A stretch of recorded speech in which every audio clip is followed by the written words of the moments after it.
Welcome, Dr. Meg Rosenblatt, the chair of the Department of Anesthesia at Mount Sinai, Morningside, and West Hospitals. Thank you. Thank you for being here today. I appreciate your time. She is recognized as the first person to administer 20% intralipid therapy to treat local anesthetic systemic toxicity in a patient. For those of us who may not know you very well, can you please give us a brief summary about yourself? Well, I'm currently a professor of anesthesiology and orthopedics at the Icahn School of Medicine at Mount Sinai.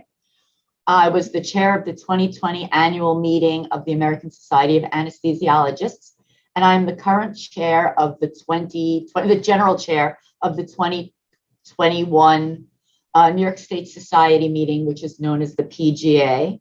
Mm-hmm. I am what's called a full examiner for the applied exam for the ABA, and I just finished my third term as a senior editor of the basic exam. Right now, I'm spending a lot of my energies as a member of the board of directors for ASRA and on my own healthcare systems appointment, promotion, and tenure committee. I have also been married to my husband, David Stein, for more than 34 years, and I'm the mom of two amazing adult children. Well, welcome, and thank you for joining me today. You're very accomplished, and I look forward to this wonderful conversation. In particular, in anesthesia, we know that there aren't as many women leaders in our society. Can you talk about some of the struggles that you faced as a woman in your career, some of the obstacles maybe you faced, and also talk about what you think are the obstacles that women face today? Wow, I hope you have editing capacity for the next answer to this question. But I'm going to tell you that when I was promoted to full professor, I was told I had to wait 2 years because it was more important for the men in the department and their jobs to be promoted. And probably because my CV would have knocked the other ones off, I was held back for that express purpose. It was so bad that when I was finally promoted, every woman in my department got together and threw me a women's empowerment party. I mean, it was a running joke how long it took. So we are still fighting the subconscious or the conscious misogyny. And it reminded me that we still have to fight for what we think is important. Mm-hmm. So I think that it is better. I think we're seeing a lag period for URM, for women, for gender nonconforming. It's, everybody's in the forefront now, and we see the richness of the resources in our specialty. And now, just like I told you, it took a long time to climb Everest. We're just going to have to be patient and realize that some of our group are going to take non-traditional ways to have children, and they are entitled to have their time with their families as well. And it's going to take time, but I think there are enough people in place and enough people have done that. Look at me, I'm valuable and I can add to the richness of this, that we will see people falling into line and into these positions really sooner than we thought that it was going to happen. I think things are good for the most part, just remembering in the back of your mind that you always have to advocate for yourself. Mm-hmm. Mm-hmm. Yeah. It's the other thing I've learned, actually, and work-life balance is what we really do need to strive to. So instead of looking at that person being gone for 3 months as a whole, we as leaders have to hire 4 people to fill those. Though everybody is going to take that time, and you need enough bodies so that it's not a 3-month hole. Mm-hmm. It's just a 3-month change of who's in it.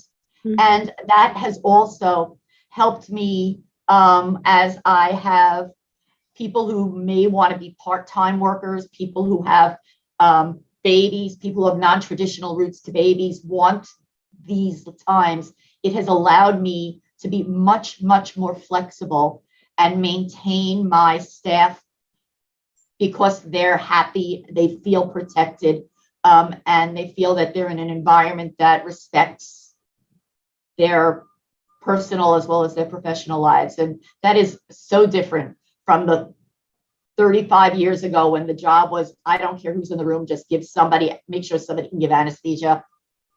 It doesn't matter, what's going on in their lives or what's going on in the rest of the world.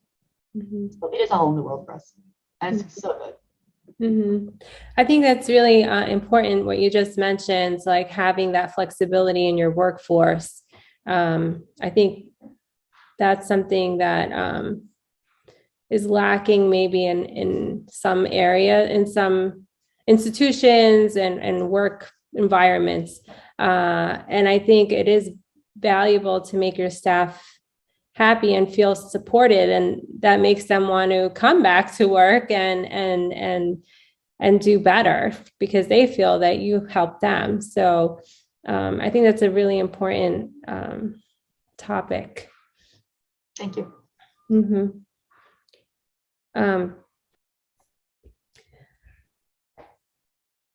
Anesthesia and the fields of anesthesia is not as diverse as in medicine. Medicine is not super diverse either. And how can we encourage us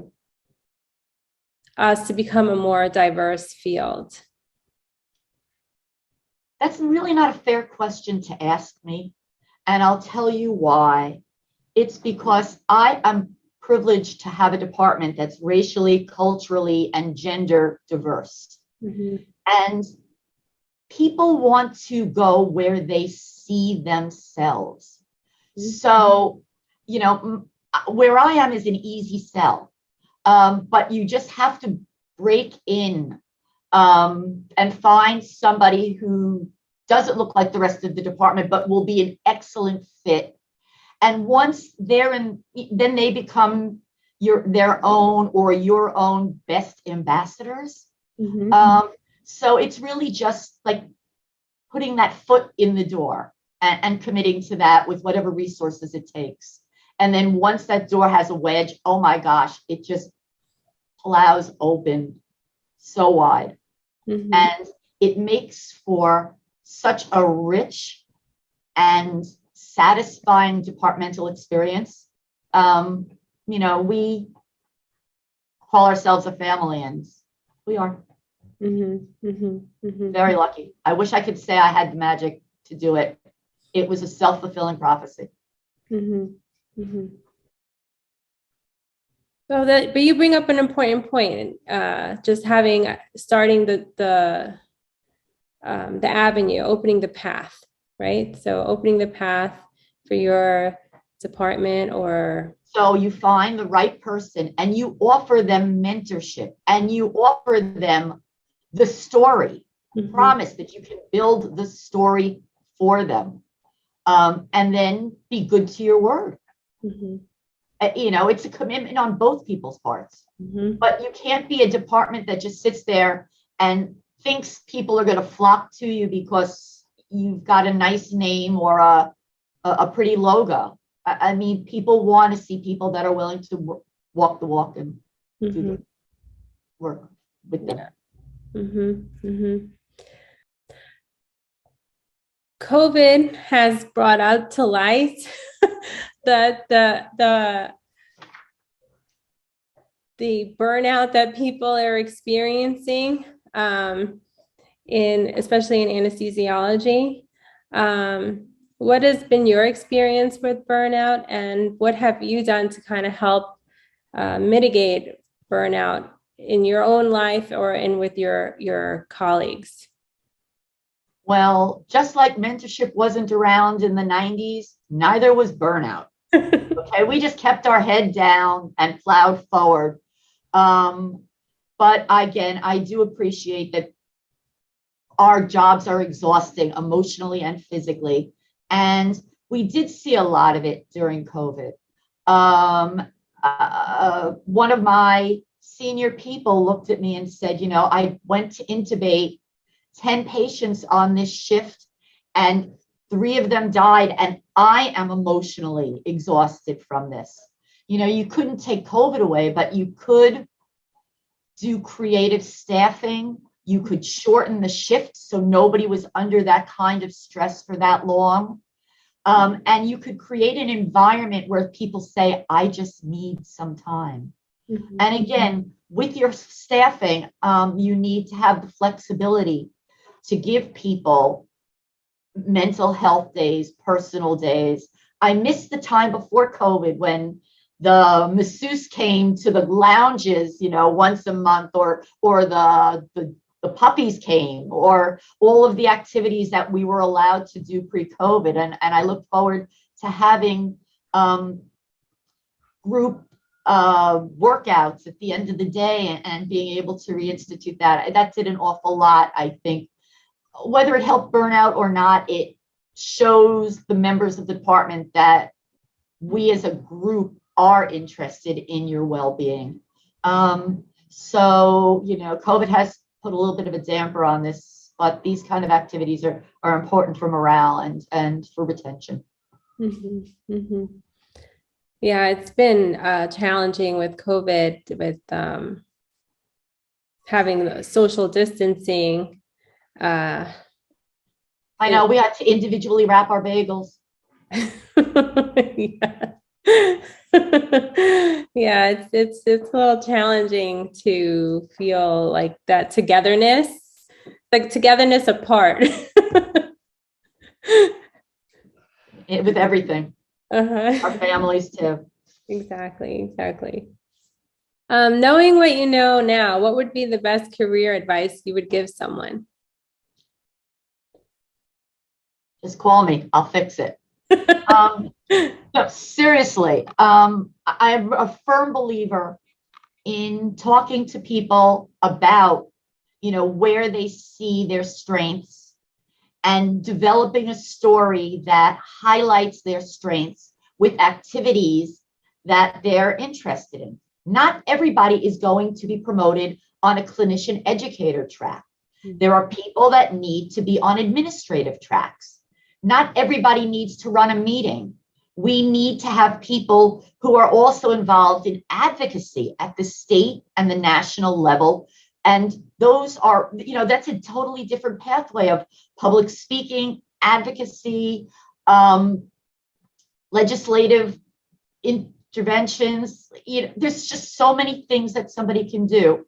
I think, again, that the first few years of your career, you should do everything and anything that's interesting. And here's a funny story. 1 billion years ago, when I wanted to be a question writer for the written boards, we were still using the National Board of Medical Examiners. So people submitted a couple of questions, and the ones that were chosen were invited to Philly to go to the National Board of Medical Examiners to write questions.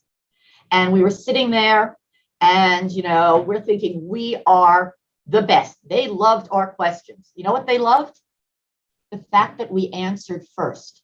They wanted to make sure that people who were going to do this are going to follow the rules and be timely. So I always tell people, I don't want to see anything that is submitted 12 hours before it's due, because it's going to look like a piece of toilet paper. Mm-hmm. When you want to do something and you want to present yourself, do it early, check it, have somebody double check it, and check it again. And always put your best self out, even if you're just throwing something up to see if it sticks. Mm-hmm. So my advice is be early, be neurotically compulsive, be complete, be organized, be neat. Thank you. Thank you so much for your time. I appreciate all this wonderful conversation. You're very fascinating and you gave so much great advice. Thank you. Well, I thank you very much for listening to me. And, whoever's out there listening, please don't hesitate to reach out if you've got specific questions or anything I can help you with, because, like I said, that's what I do.